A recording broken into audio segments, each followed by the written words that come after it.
જય શ્રી કૃષ્ણ, હર હર મહાદેવ. આપણે આ છે ને કપાસ છે લગભગ 2 વર્ષ પહેલાંનો એમનું પેકિંગ અને પેકિંગ છે ક્યાંય તૂટેલ જ નથી. 2 વર્ષ પહેલાંનો કપાસ છે અને આ 3જું વર્ષ છે. હવે આપણે આમાં છે ને એક ડેમો લેવો છે. આપણે ડેમો એવો લેવો છે કે 10 દાણા આપણે એમનો કોરા મૂકવાના, 10 દાણા આપણે ઓર્ગેનિક રશિયન એનો પટ મારી અને મૂકવા છે.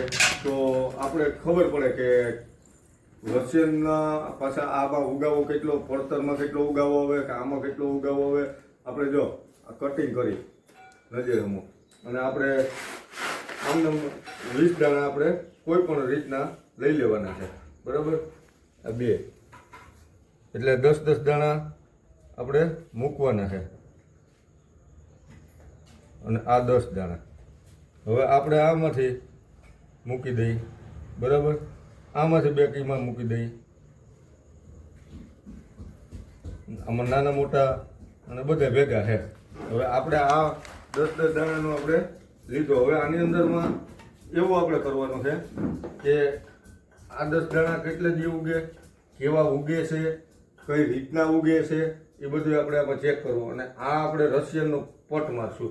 આપણી પાસે રશિયન છે, બરાબર. એટલે આપણે આ 2 ટીપા નાખ્યા. આપણે આમાં શું છે કે જાજુ ઓલું હોય એટલે આપણે અમુક કોથળીમાં એટલે આ 2 ટીપા એટલે આપણે ખાલું આ કાળું કાળું થઈ જાય એટલે કાળા કાળા દાણા થઈ ગયા, બરાબર. હવે નજરમાં હવે આપણે એને અહીંયા આપણે ગોઠવી દેવું. આપણે 10 દાણા છે અહીંયા બધે આવી રીતના ગોઠવી દેવું.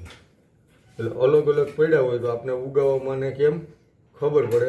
એટલે આપણે એનો ડેમો લેવાનો છે. આ 2, 4, 6, 8 ને 10 દાણા ને 10 દાણા આ છે. હવે આની અંદરમાં આપણે આને કોથળામાં ઢાંકી દઉં. હવે આપણે થોડુંક પાણી એમાં છાંટી દઈએ જેથી કરી કોથળો હરખોથી પલળી જાય. હવે આને આપણે ઢાંકી દઈએ અને કોથળાને કમ્પ્લીટ પલાળી દઈએ.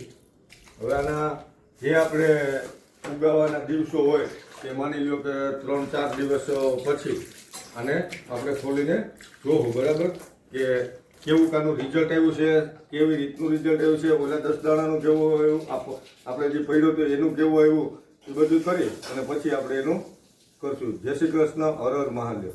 જય શ્રી કૃષ્ણ ખેડૂત મિત્રો, આપણે એક ડેમો લીધો હતો. એ આપણે પોસ્ટ કરેલી હતી કે આપણી પાસે બિયારણ પડ્યું હતું કપાસનું 2 વર્ષનું, એટલે આજે 3જું વર્ષ છે. આપણે એમાં ડેમો એક લેવો હતો અને મેં એક પોસ્ટ એવી કરી હતી કે ડેમો આપણે લાઈવ લેવો છે અને રોહિતભાઈને સમક્ષ લેવો છે.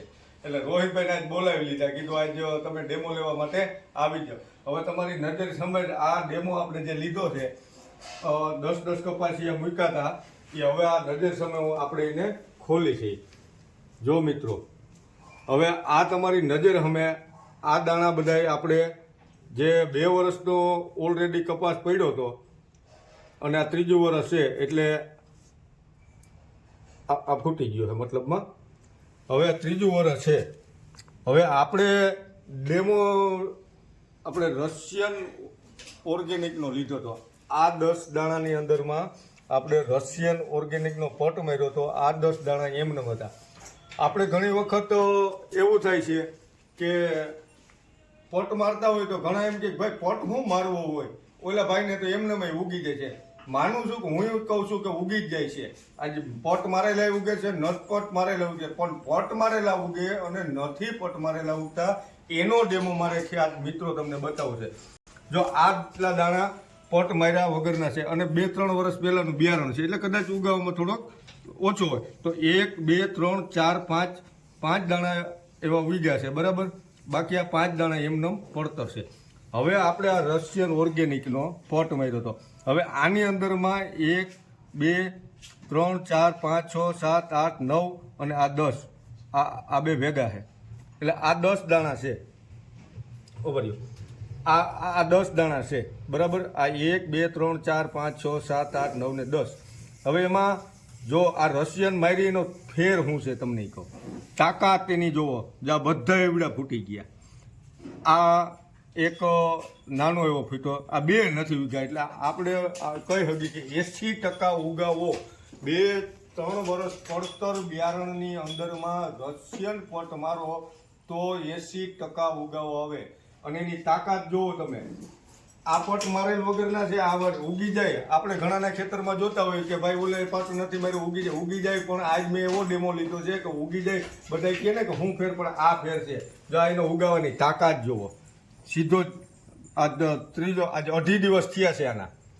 2 રાત ગઈ છે અને 2.5 દિવસ આના થયા. એટલે 2.5 દિવસ થયા છે એની જોવા તાકાત. તમે મિત્રો તમારી નજર સમુખ ડેમો, આમાં ઉગ્યા 5 દાણા ઉગ્યા, પણ નહીં એવા ફૂટા છે.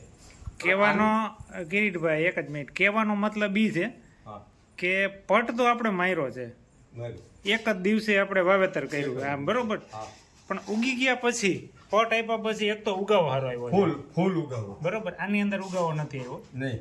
ઉગી ગયા પછી આનો તમે ગ્રોથ જોવો કેવો છે, બરોબર છે.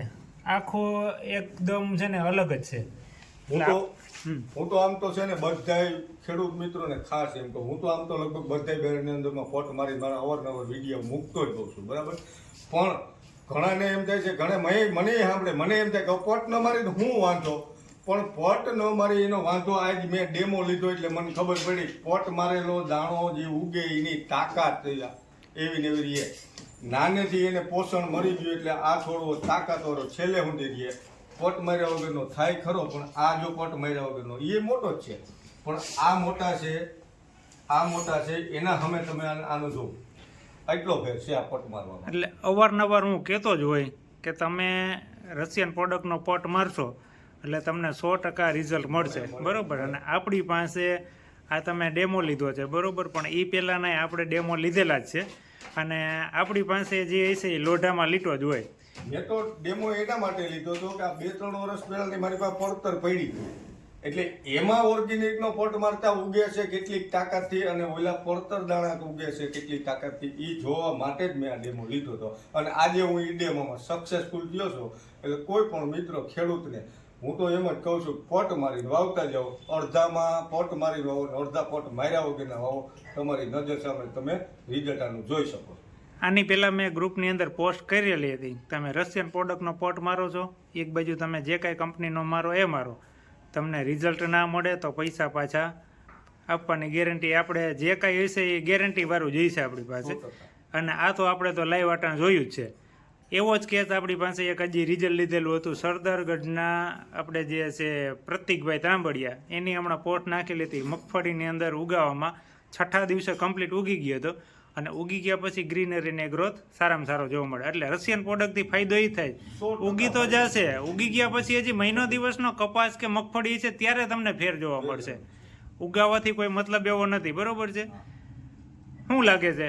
બસ મને તો 100% રિઝલ્ટ સારામાં સારું કહેવાય. હું તો બધે ખેડૂત મિત્રને એવો આગ્રહ કરું છું, પોટ મારતા જાઓ અને તમારી નજર અમે તમે આ ડેમો મારી કોઈને ડેમો લઈ લ્યો, તમને એમ જાણવા જડે કે ના શું વસ્તુ છે. અને એક આપણે કીધું હતું કે ભાઈ તમે પ્રોડક્ટ લઈ જાઓ, ડેમો રાખો, જો તમને રિઝલ્ટ ના મળે તો તોડેલી બોટલ પાછી મોકલી દેવાની, પૈસા પાછા રિટર્ન. કારણ કે આવો તમને કોઈ ગેરંટી આપશે નહીં. જરૂર જ નથી, નજર હમો ડેમો છે, બરાબર. તો દરેક મિત્રોને મારી ખાસ ભલામણ છે, કોઈ પણ પાક વાવો તમે અડધામાં જ વાવી અને એનું રિઝલ્ટ